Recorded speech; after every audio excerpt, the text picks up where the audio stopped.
بسم الله الرحمن الرحيم ياسين والقرآن الحكيم إنك لمن المرسلين على صراط مستقيم تنزيل العزيز الرحيم لتنذر قوما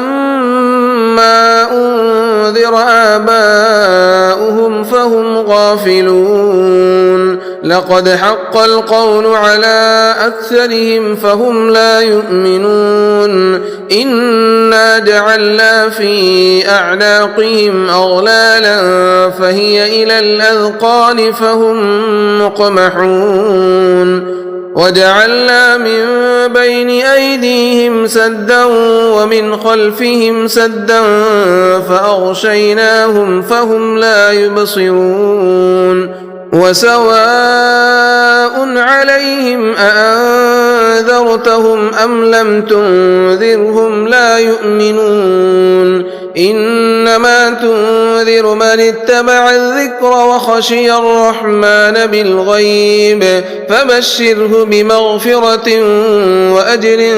كريم إنا نحن نحيي الموتى ونكتب ما قدموا وآثارهم وكل شيء أحصيناه في إمام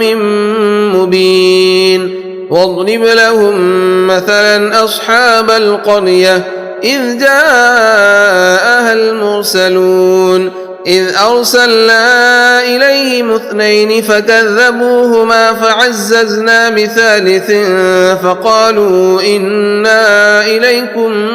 مرسلون قالوا ما أنتم إلا بشر مثلنا وما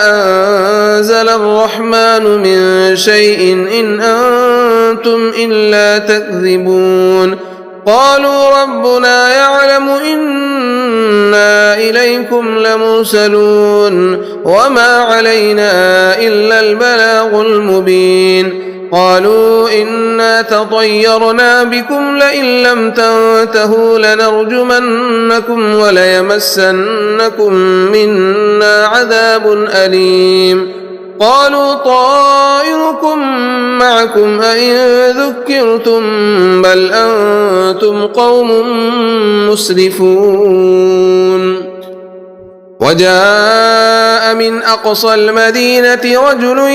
يسعى قال يا قوم اتبعوا المرسلين اتبعوا من لا يسألكم أجرا وهم مهتدون وما لي لا أعبد الذي فطرني وإليه ترجعون أأتخذ من دونه آلهة إن يردني الرحمن بضر لا تغن عني شفاعتهم شيئا ولا ينقذون إني إذا لفي ضلال مبين إني آمنت بربكم فاسمعون قيل ادخل الجنة قال يا ليت قومي يعلمون بما غفر لي ربي وجعلني من المكرمين وما أنزلنا على قومه من بعده من جند من السماء وما كنا منزلين إن كانت إلا صيحة واحدة فإذا هم خامدون يا حسرة على العباد ما يأتيهم من رسول إلا كانوا به يستهزئون ألم يروا كم أهلكنا قبلهم من القرون أنهم إليهم لا يرجعون وإن كل لما جميع لدينا محضرون وآية لهم الأرض الميتة أحييناها وأخرجنا منها حبا فمنه يأكلون وجعلنا فيها جنات من نخيل وأعناب وفجرنا فيها من العيون ليأكلوا من ثمره وما عملته أيديهم أفلا يشكرون سبحان الذي خلق الأزواج كلها مما تنبت الأرض ومن أنفسهم ومما لا يعلمون وآية لهم الليل نسلخ منه النهار فإذا هم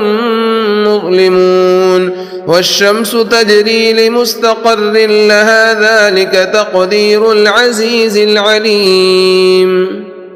والقمر قدرناه منازل حتى عاد كالعرجون القديم لا الشمس ينبغي لها أن تدرك القمر ولا الليل سابق النهار وكل في فلك يسبحون وآية لهم أنا حملنا ذريتهم في الفلك المشحون وخلقنا لهم من مثله ما يركبون وإن نشأ نغرقهم فلا صريخ لهم ولا هم ينقذون إلا رحمة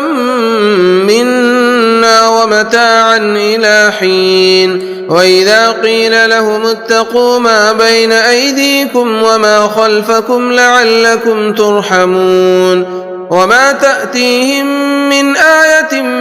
من آيات ربهم إلا كانوا عنها معرضين وإذا قيل لهم أنفقوا مما رزقكم الله قال الذين كفروا للذين آمنوا أنطعم من لو يشاء الله أطعمه إن أنتم إلا في ضلال مبين ويقولون متى هذا الوعد إن كنتم صادقين ما ينظرون إلا صيحة واحدة تأخذهم وهم يخصمون فلا يستطيعون توصية ولا إلى أهلهم يرجعون ونفخ في الصور فإذا هم من الأجداث إلى ربهم ينسلون قالوا يا ويلنا من بعثنا من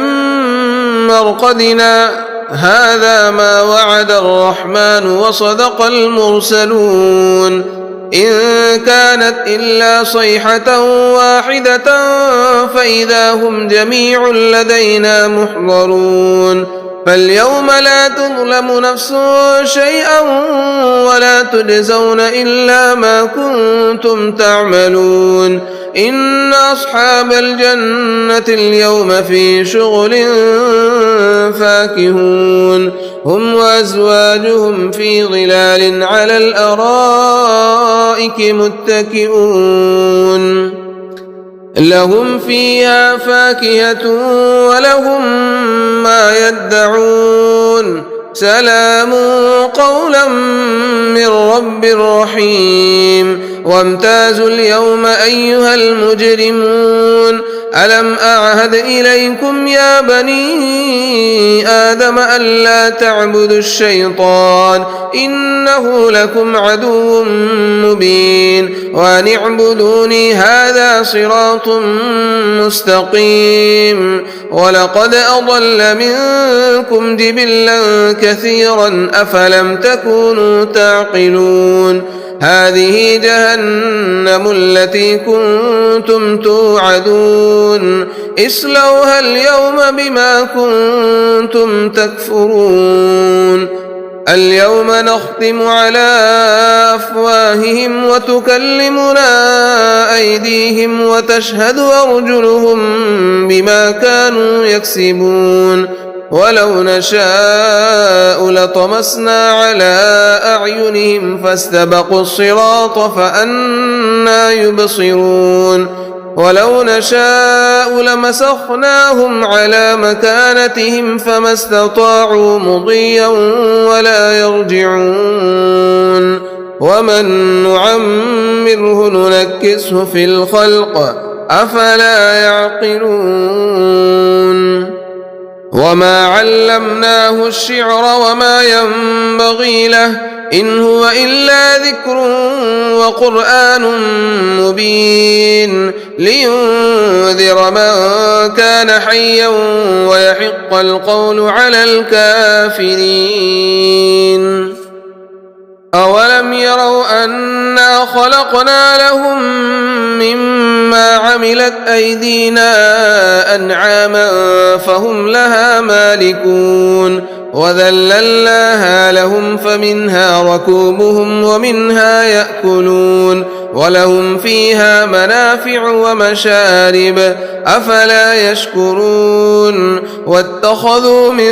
دون الله آلهة لعلهم ينصرون لا يستطيعون نصرهم وهم لهم جند محضرون فلا يحزنك قولهم إنا نعلم ما يسرون وما يعلنون أولم ير الإنسان أنا خلقناه من نطفة فإذا هو خصيم مبين وضرب لنا مثلا ونسي خلقه قال من يحيي العظام وهي رميم قل يحييها الذي أنشأها أول مرة وهو بكل خلق عليم الذي جعل لكم من الشجر الأخضر نارا فإذا أنتم منه توقدون أوليس الذي خلق السماوات والأرض بقادر على أن يخلق مثلهم بلى وهو الخلاق العليم إنما أمره إذا أراد شيئا أن يقول له كن فيكون فسبحان الذي بيده ملكوت كل شيء وإليه ترجعون. بسم الله الرحمن الرحيم. الرحمن علم القرآن خلق الإنسان علمه البيان الشمس والقمر بحسبان والنجم والشجر يسجدان والسماء رفعها ووضع الميزان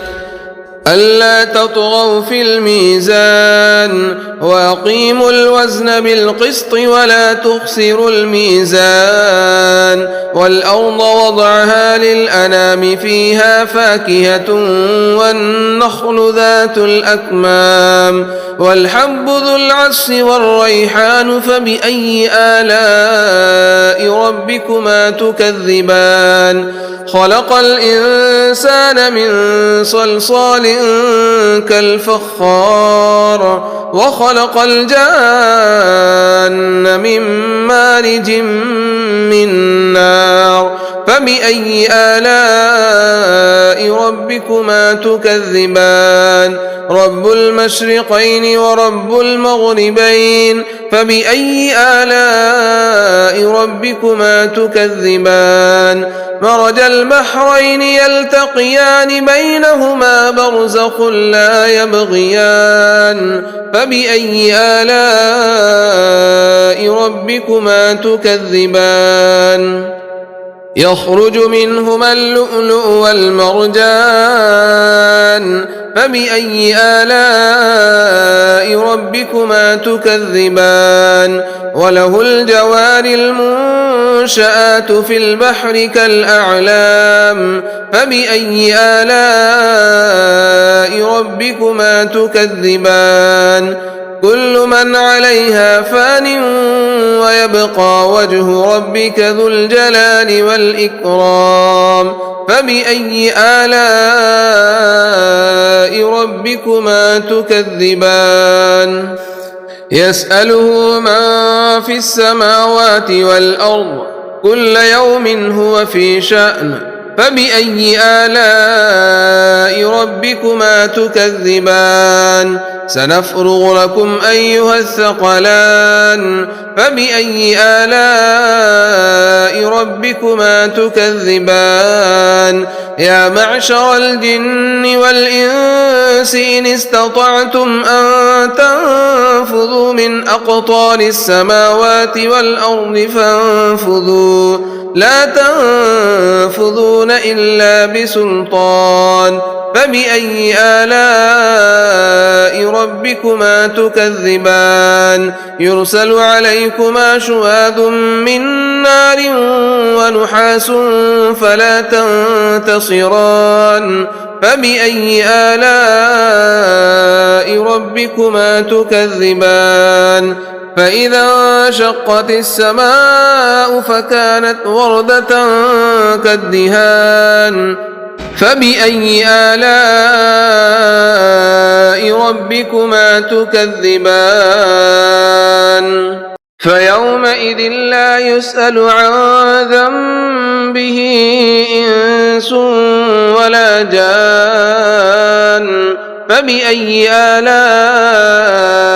ربكما تكذبان يعرف المجرمون بسيماهم فيؤخذ بالنواصي والأقدام فبأي آلاء ربكما تكذبان هذه جهنم التي يكذب بها المجرمون يطوفون بينها وبين حميم آن فبأي آلاء ربكما تكذبان ولمن خاف مقام ربه جنتان فبأي آلاء ربكما تكذبان ذواتا أفنان فبأي آلاء ربكما تكذبان فيهما عينان تجريان فبأي آلاء ربكما تكذبان فيهما من كل فاكهة زوجان فبأي آلاء ربكما تكذبان متكئين على فرش بطائنها من استبرق وجنى الجنتين دان فبأي آلاء ربكما تكذبان فيهن قاصرات الطرف لم يطمثهن إنس قبلهم ولا جان فبأي آلاء ربكما تكذبان كأنهن الياقوت والمرجان فبأي آلاء ربكما تكذبان هل جزاء الإحسان إلا الإحسان فبأي آلاء ربكما تكذبان ومن دونهما جنتان فبأي آلاء ربكما تكذبان مدهامتان فبأي آلاء ربكما تكذبان فيهما عينان نضاختان فبأي آلاء ربكما تكذبان فيهما فاكهة ونخل ورمان فبأي آلاء ربكما تكذبان فيهن خيرات حسان فبأي آلاء ربكما تكذبان حور مقصورات في الخيام فبأي آلاء ربكما تكذبان لم يطمثهن إنس قبلهم ولا جان فبأي آلاء ربكما تكذبان متكئين على رفرف خضر وعبقري حسان فبأي آلاء ربكما تكذبان تبارك اسم ربك ذي الجلال والإكرام بسم الله الرحمن الرحيم تبارك الذي بيده الملك وهو على كل شيء قدير الذي خلق الموت والحياة ليبلوكم أيكم أحسن عملا وهو العزيز الغفور الذي خلق 7 سماوات طباقا ما ترى في خلق الرحمن من تفاوت فارجع البصر هل ترى من فطور ثم ارجع البصر كرتين ينقلب إليك البصر خاسئا وهو حسير ولقد زينا السماء الدنيا بمصابيح وجعلناها رجوما للشياطين وأعتدنا لهم عذاب السعير وللذين كفروا بربهم عذاب جهنم وبئس المصير إذا ألقوا فيها سمعوا لها شهيقا وهي تفور تكاد تميز من الغيظ كلما ألقي فيها فوج سألهم خزنتها ألم يأتكم نذير قالوا بلى قد جاءنا نذير فكذبنا وقلنا ما نزل الله من شيء إن أنتم إلا في ضلال كبير فقالوا لو كنا نسمع أو نعقل ما كنا في أصحاب السعير فاعترفوا بذنبهم فسحقا لأصحاب السعير إن الذين يخشون ربهم بالغيب لهم مغفرة وأجر كبير وأسروا قولكم أو اجهروا به إنه عليم بذات الصدور ألا يعلم من خلق وهو اللطيف الخبير هو الذي جعل لكم الأرض ذلولا فامشوا في مناكبها وكلوا من رزقه وإليه النشور آمنتم من في السماء أن يخسف بكم الأرض فإذا هي تمور أم أمنتم من في السماء أن يرسل عليكم حاصبا فستعلمون كيف نذير ولقد كذب الذين من قبلهم فكيف كان نكير أولم يروا إلى الطير فوقهم صافات ويقبضن ما يمسكهن إلا الرحمن إنه بكل شيء بصير أمن هذا الذي هو جند لكم ينصركم من دون الرحمن إن الكافرون إلا في غرور أمن هذا الذي يرزقكم إن أمسك رزقه بل لجوا في عتو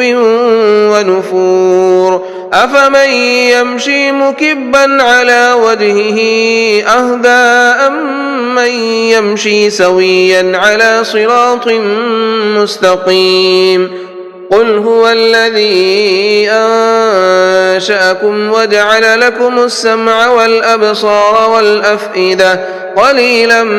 ما تشكرون قل هو الذي ذراكم في الأرض وإليه تحشرون ويقولون متى هذا الوعد إن كنتم صادقين قل إنما العلم عند الله وإنما